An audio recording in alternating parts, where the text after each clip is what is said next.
Hello. Today we're going to discuss Tim Burton's filmography, as well as just his whole career. And if you want to do this yourself on Tiermaker, this is the guy's name who made this, and it's pretty easy to find. You just look up Tim Burton's filmography, and that's how you do it. And today we're going to, like I said before, discuss his movies. I've seen most of his movies. His filmography is what I'm mostly familiar with. Most of his career I'm very familiar with, except for a few movies that I haven't seen, and if you have seen any of these, let me know. I'll be interested to see your thoughts in the comments. But today, let's get into it. So for starters, let's put all the movies I haven't seen. So Big Eyes, I've never seen this. I've never seen Big Fish. Well, I've seen 10 minutes of it, but or like half of it, but I never finished it, so I don't think that counts necessarily. And what else? Dumbo, I haven't seen that, even though it has Michael Keaton in it, which sounds pretty cool. As well as Ed Wood, I haven't seen that. And I think I've seen all of these, though, the rest of them. And let's start off with Sweeney Todd. We're going to do this by the way it's designed. We're going to start with this, and then we'll finish with Dark Shadows, which I have my own thoughts about. So Sweeney Todd, I think, is peak Tim Burton, at least to a degree, because in the 2000s he had a pretty rough time making movies, but this is an exception, as well as Corpse Bride, which I'll talk about in a minute. And the reason why I'll put Sweeney Todd at A tier. It's a pretty phenomenal movie, at least really good. I love the whole gothic musical it tried to do. It wasn't necessarily musical per se, but they did sing a lot, and I thought it was kind of funny as well as just ironic how he was singing so joyfully while slitting people's throats, since he is a barber in the movie, and he just slits so many people's throats because he's so depraved, and it's a downward spiral throughout the movie, especially when he figures out he killed his own wife, as well as the fact that, yeah, it's a really dark movie, but I think there's lots of satire and a lot of irony that makes the movie pretty comedic. I think Johnny Depp did a phenomenal job, as well as Helena Bonham Carter, I think is her name. She did a pretty phenomenal job. Those two actors are in a decent amount of Tim Burton movies, and they typically do very well. In Corpse Bride, I'd probably put an S tier. I think this is superior to Sweeney Todd, but I think they're fairly close. I'd put Sweeney Todd as an A+, but maybe in the future I might put an S. But the thing about Corpse Bride that's amazing is it really innovated the stop-motion era movies, because this was one of the first, I guess you could say, movies with stop-motion that were very detailed, as well as just very vivid and very thorough. Because many movies before this, the stop motion looked very, very cliche or cringy, word I'd put to describe most movies before this, or prior to this. But he really innovated this with lots of detail, and I can't even imagine the amount of hours that he put into this particular movie. You can tell how much work he put into this, how much input there was, especially with his vision. And I think the movie says it all. And like I said, I put an S tier when it comes to his filmography. Now, Alice in Wonderland, I think is kind of a mediocre movie. I'm not sure if he made the sequel, but this one I don't really like. It's C tier. It's very average. The movie's alright. Johnny Depp's in it, as well as Helena Bonham Carter, but I don't think I don't think they carry the movie. Even those two prestigious actors, I don't think they fill the role very well. And the movie's just very bland. It has a very stereotypical, I guess you could say, lack of a better term, direction.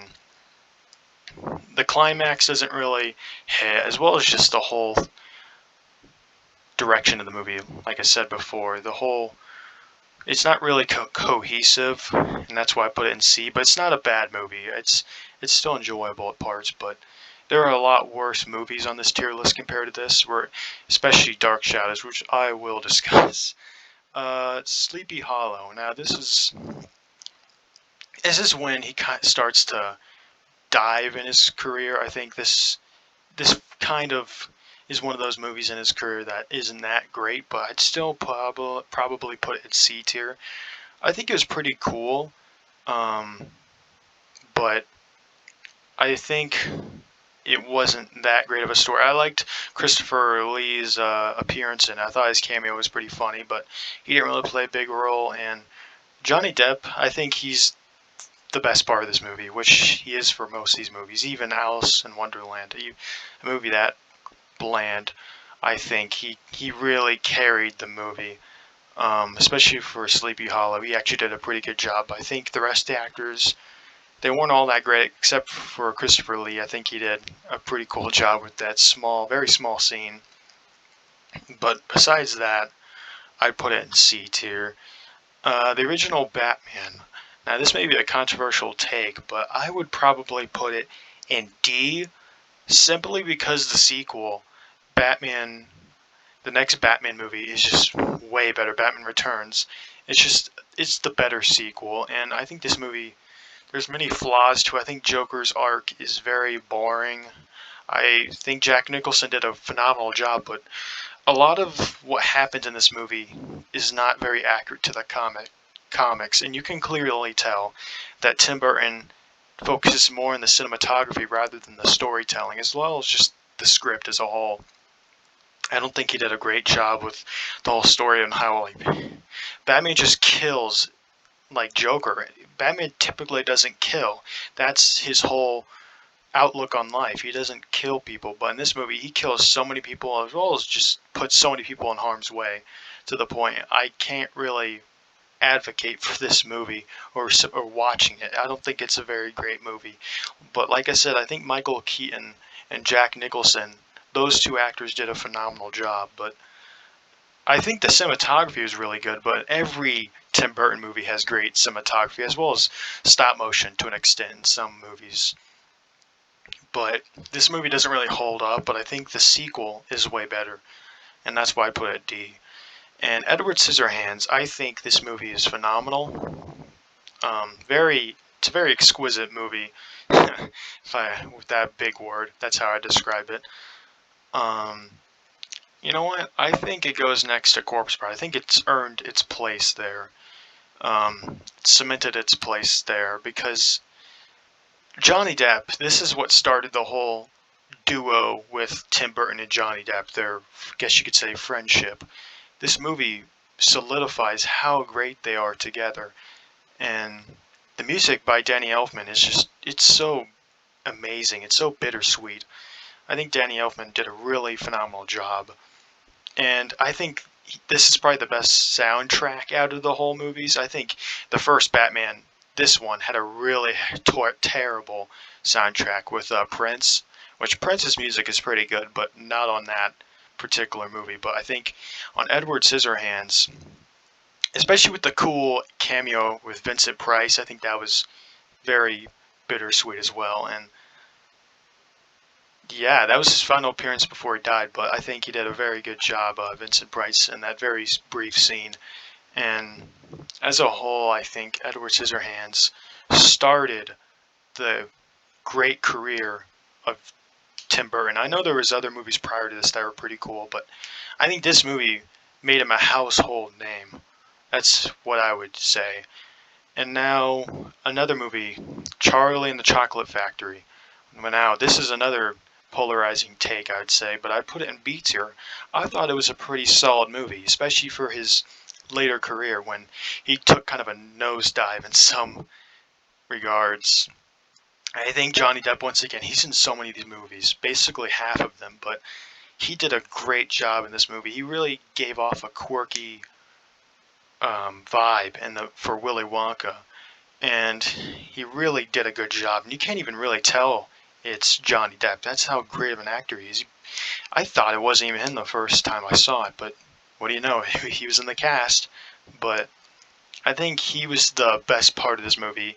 I think the rest of the characters I didn't really care about too much, which kind of lowers the the movie down, but I still think he set the bar high for his acting skills in this.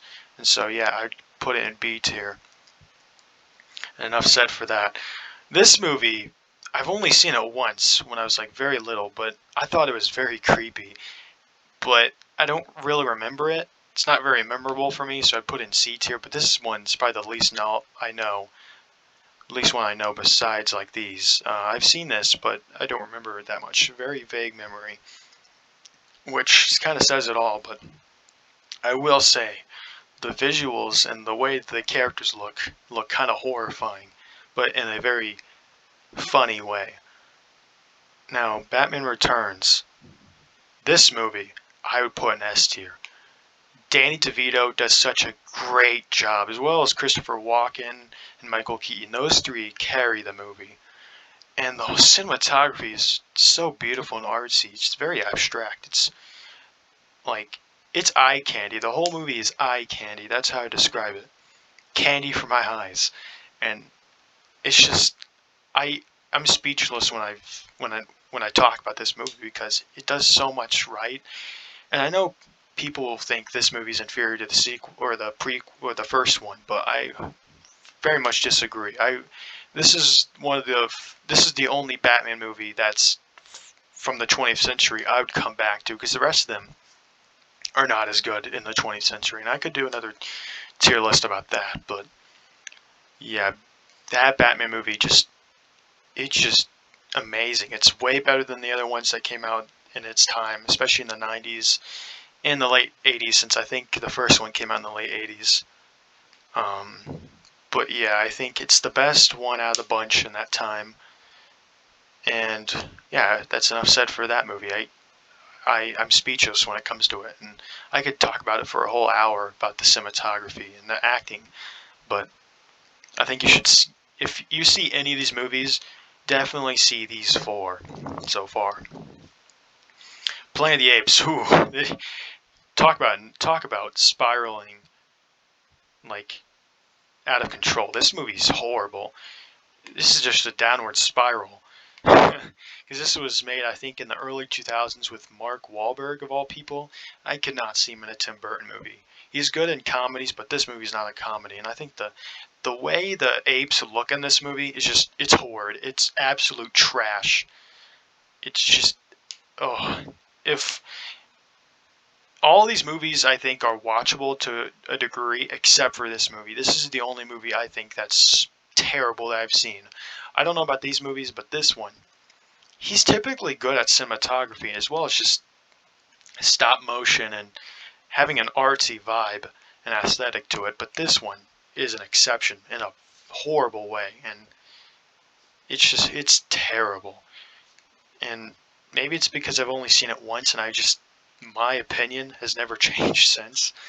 I saw it when I was like a little kid, and it's terrible. It's a hideous movie. And I wouldn't say that for any of the rest of these movies, but I am a little harsh on this movie, but for good reasons. Because this movie was rushed. It had a very brief like deadline, and they made this in such a short time too. And I think it could have benefited if it had a longer like time to be made. Like if the deadline was pushed a little bit farther away. Yeah, this is just horrible. But on a lighter note, let's talk about Frankenweenie. This is the 2010s Tim Burton, which he kind of, I guess you could say, got better. Because his 2000s output of movies weren't that great, besides like Sweeney Todd and Corpse Bride. But Frankenweenie, you know what, not A tier, I put it B. It's a return to form. I think he goes back to his roots with this, especially since it's kind of similar to Corpse Bride. And I don't think the story's all that great in Frankenweenie, but the black and white like filter, as well as just the stop motion, is very amazing. And I think the dog Frankenweenie's pretty cute. But yeah, the whole movie, it's not very thought provoking, but it's a good movie to watch and just eat popcorn too. It's one of those movies. Now this movie, it's controversial. Pee-wee's Adventures, whatever it's called, I do not like this movie, especially with the new the recent news about it, especially when it comes to the main actor. I don't remember his name, but I would put it at D. I think it was a pretty funny, alright movie, but there has been many allegations towards this particular actor, and I can't think of his name all of a sudden, but for that alone, I would put it at D. I do not like this movie simply because it has not aged well, and I think it was made in the 80s, similar to like this movie and Beetlejuice. Man, I'm hitting on his 80s output, but there is one movie that just, you know, is way better than these two. This is what jump started his career, what like paved the way to his later success and his better in his other movies. I would put Beetlejuice, I think in S. No, I think I'd put it with Sweeney Todd. I don't think it's his best movie, but I think it's. I mean, he's just Winona Ryder and Alec Baldwin did such a great job in this movie, and Beetlejuice, the main character, he carries the whole movie. The main cast besides him, the human characters aren't really that interesting, but he does such a great like job. You really can't tell that's the actual actor. And I just realized that's not Alec Baldwin, that's Michael Keaton, my bad. Alec Baldwin is a different character. I think he's the guy with the head, my bad. That's him. Michael Keaton, jeez. Minor mistake, but sorry, but Michael Keaton, he's Beetlejuice. He does an amazing job. You really can't tell that's actually Michael Keaton.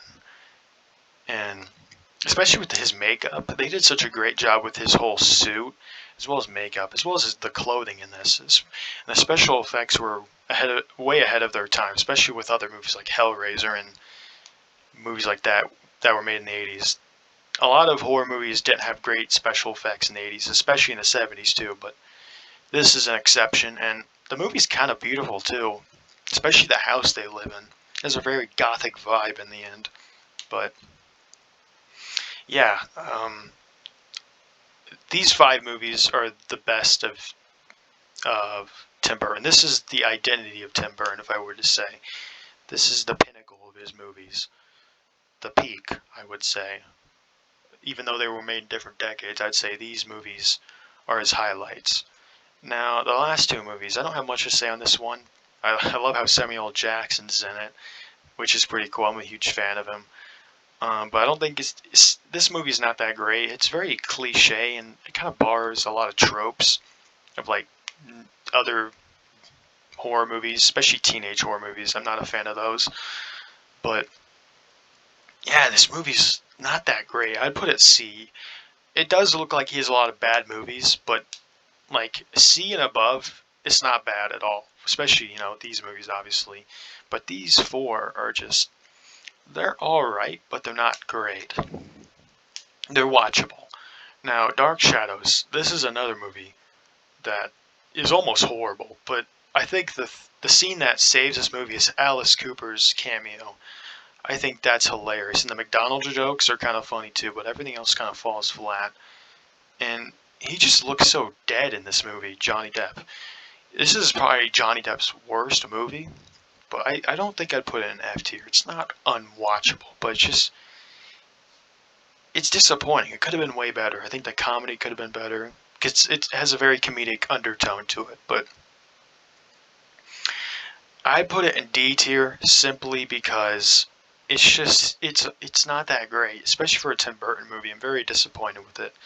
I remember watching it when it came out, and it's not that great. It's not funny, especially when I was like 7 years old when this came out. Maybe it wasn't that funny to a kid even. And yeah, I think this finishes the tier list. That's a wrap. But what else would I change? You know what? Sleepy Hollow, I'd put B. It's actually not that bad. I'd change that. That's the only thing I'd change. The rest of these movies down here are just alright, but if you ever watch any Tim Burton movies at all, if you haven't seen any, if you're not familiar, at least watch these. These are essentials, especially like Beetlejuice, Edward Scissorhands. Sweeney Todd is it's a very exceptional movie. 'Em. Yeah, And yeah, Tim Burton is probably my favorite director. He's been my favorite for a very long time. And that's enough said for him, I think. I think that's a wrap. And if you have any other ideas for directors when it comes to tier lists, let me know in the comments. I'd really appreciate it. I think, yeah, this kind of finishes it. The video is kind of long already, so I'll leave you to the rest of your day. Thank you for watching, and I hope you have a phenomenal day.